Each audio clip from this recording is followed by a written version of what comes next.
Peace be with you, and a very blessed and happy Easter to everybody. Friends, I don't know why this is true, but I've always been attracted to the graves of famous people.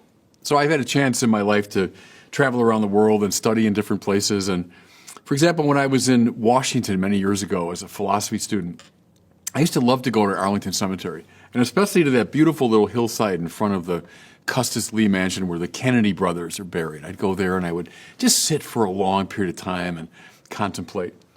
When I was a doctoral student in Paris, one of my favorite places to go was sort of the mother of all cemeteries. It's called Père Lachaise Cemetery. Jim Morrison, the rock and roller, is buried there, but so is Chopin, so is Oscar Wilde, so are Abelard and Eloise. I mean, all kinds of famous people. And I would go there and spend hours just kind of musing at these graves. One of the most interesting ones is a grave in far southern Indiana. I used to go on retreat at St. Meinrad Monastery, which is way down there. And usually I would take a morning when I was on retreat, and I'd go about a 20-minute drive away to the Lincoln Boyhood Memorial. They had a replica of Lincoln's log cabin there. But on the grounds of that memorial, there is the grave of Nancy Hanks. Nancy Hanks was Abraham Lincoln's mother. And her grave now has a beautiful stately, flag on it. And the grave, I always found this very moving, is covered with Lincoln pennies. So engraved with the image of her famous son. I found it moving because here's a woman who died, I think she was about 35. In the year 1818, I think young Abe was only about 9 when she died. Oh, she probably was known by a handful of people. And yet now, hundreds and thousands come to her grave to honor her. I would muse there and I would meditate. Well, that's what you do at graves. They're places of finality. They're places of peace, of contemplation.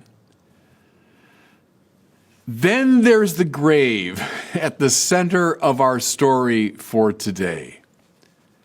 Then there's the grave that the gospel writers are fascinated by. I'm talking about the grave of Jesus, to which 3 women go early on Easter Sunday morning. They've gone with oils to anoint the body according to the Jewish custom. They worried about who would roll the stone back. But I'm sure they were planning there to perform this ritual and to muse and to ponder, remembering the great things that Jesus had said and done. Oh, probably feeling some anger at those who had betrayed him and denied him, probably weeping in their grief. That's what they were intending to do at this grave.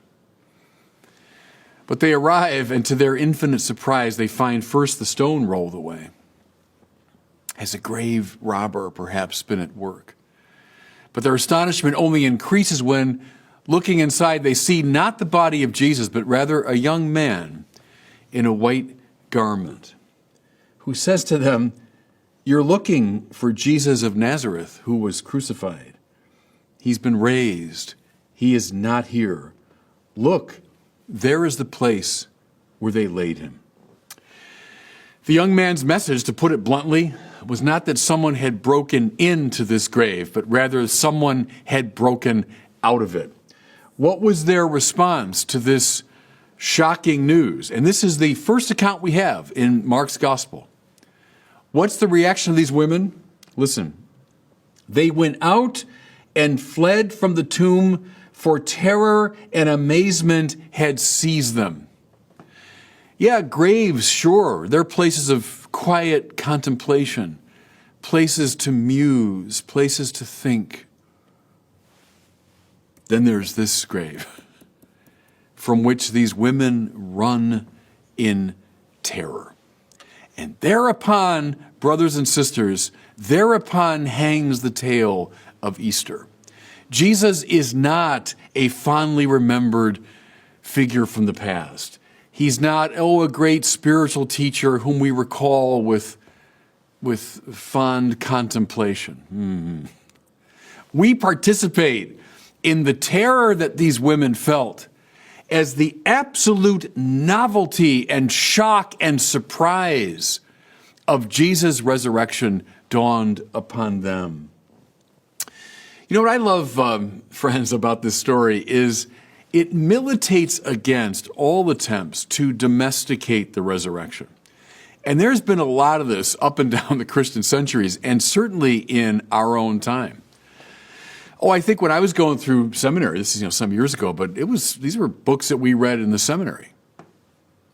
Oh, Jesus' resurrection. Oh, don't read that as something that, really happened.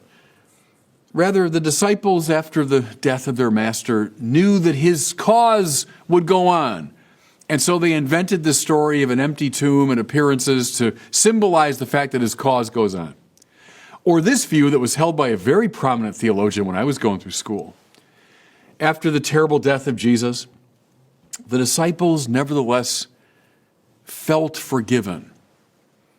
And so they expressed this conviction with the stories of the empty tomb and the appearances. Come on. I mean, this is impossibly thin gruel, and it does not correspond to the clear sense of shock, novelty, and excitement that runs through every page of the New Testament. Can you really imagine Paul, tearing into Corinth with the news that, hey, the cause of a dead person that I admired goes on? They would have laughed him out of town. Can you imagine all the apostles, they go careering around the world to their own deaths with the message that they felt forgiven? I mean, give me a break. These attempts to flatten out and domesticate the resurrection are undermined by this fundamental witness of the facticity of the resurrection.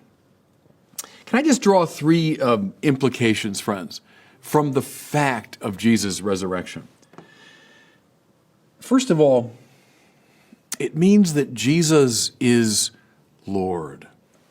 You'll find this phrase often now in the writings of St. Paul.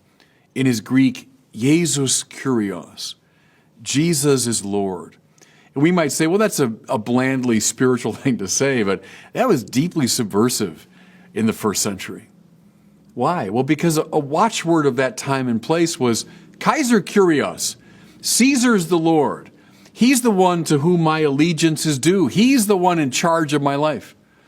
How wonderful the first Christians, in light of the resurrection. They purposely twisted that language. Not Kaiser Kyrios, Jesus Kyrios. Mind you, someone whom Caesar put to death, but whom God raised from the dead. He's the true Lord. He's the one to whom your allegiance is due. And furthermore, how wonderful that they proclaimed this long before there was anything like an institutional church, long before there were armies and armies of believers. These are a handful of people who were declaring this deeply subversive message of the lordship of Jesus. Here's a second implication of the resurrection. Again, not as some thin gruel, some vague symbol, but the fact of the resurrection. That Jesus' claims about himself are now ratified. Unlike any of the other religious founders, Jesus consistently speaks and acts in the very person of God. My son, your sins are forgiven. Who's this man think he is? Only God can forgive sins. Right, that's the point. Jesus speaking and acting in the very person of God. Oh, you've heard it said in the Torah, but I say, well, for a first century Jew to claim authority over the Torah, which was the supreme authority, the only one that could possibly do that would be God himself. You've got a greater than the temple here, Jesus says, in reference to himself. Again, for a first century Jew, the temple was the dwelling place of God. Who could possibly say he's greater than the temple except the one who in fact dwells in the temple? In fact, this is why Jesus is brought to the cross, this apparent blasphemy, this man claiming to be God. And then see, when he died on the cross, even his most ardent followers were convinced that he was a sort of a sad fraud. Think of those two disciples on the road to Emmaus. We thought he was the one, but clearly he's not, because there'd be no greater proof possible that someone was not the Messiah of Israel than his death at the hands of Israel's enemies. Clearly he isn't God. Clearly he was just a deluded figure. But when he rose from the dead, and I don't mean some vague feeling they had of being forgiven. Come on. When he rose from the dead and appeared alive again to them, they knew now he is exactly who he said he was. They knew that Jesus' divinity, his claim to divinity, is ratified. And therefore, we have to give our lives to him. If he is who he says he is, not one teacher among many, but God from God, light from light, true God from true God. What choice do I have? I must give my life to him. Here's a third and final implication of the resurrection. That God's love, everybody, is more powerful than anything that's in the world. What brought him to his cross? Cruelty and violence and hatred and injustice and stupidity and all forms of human dysfunction. It's on that cross he bore all of this. The sin of the world came upon him. He went into the muck and the mud of the human condition. In fact, it closed over his head. But then in the resurrection, when Jesus says shalom, and he offers this peace on the far side of all the dysfunction of the world, he shows thereby that God's love is more powerful than any of it. That's why Paul, can say, I'm certain that neither death nor life, neither angels nor principalities, neither height nor depth, nor any other power could ever separate us from the love of God. He knows it because of the resurrection, because he saw the risen Christ. That's where we find our hope, everybody. That's where we find, indeed, our salvation. That word just means our healing. What's wounded us? Well, all the darkness and sin of the world, that's what's wounded us. In the resurrection of Jesus, we find our salvation. Now, I wonder if you remember, if you listened to me last week, I made reference to that mysterious figure that appears in the Garden of Gethsemane, this young man wearing a white garment. And at the moment of truth, he runs away in fear, and they grab the garment. And he's, I argued there, every baptized Christian who at the moment of truth leaves behind his baptismal identity. But I suggested to you last week that he's going to make a comeback. You know where he appears? Right in the heart of this story. It doesn't say angel, by the way. When they look into the tomb, they see a young man. And what's he wearing? He's wearing a sindona. He's wearing this white garment. And what does he do? From inside the empty tomb of Jesus, he declares the resurrection. This is now, listen, every one of us, yes, we're sinners. Yes, we tend to run away at the moment of truth, leaving behind our baptismal identity. But now, this is every one of us having recovered our courage and our identity. And now standing in the empty tomb of Jesus, clad in our baptismal garment, announcing the resurrection. That's your job this Easter and beyond. That's your job. We don't take in the resurrection as some, that's an interesting fact from long ago. Come on.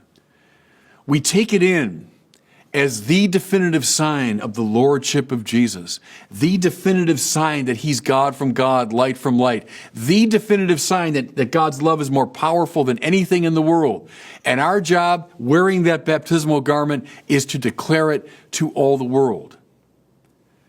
That's the good news of Easter, and that's the missionary call of Easter. And God bless you. Thanks so much for watching. If you enjoyed this video, I invite you to share it and to subscribe to my YouTube channel.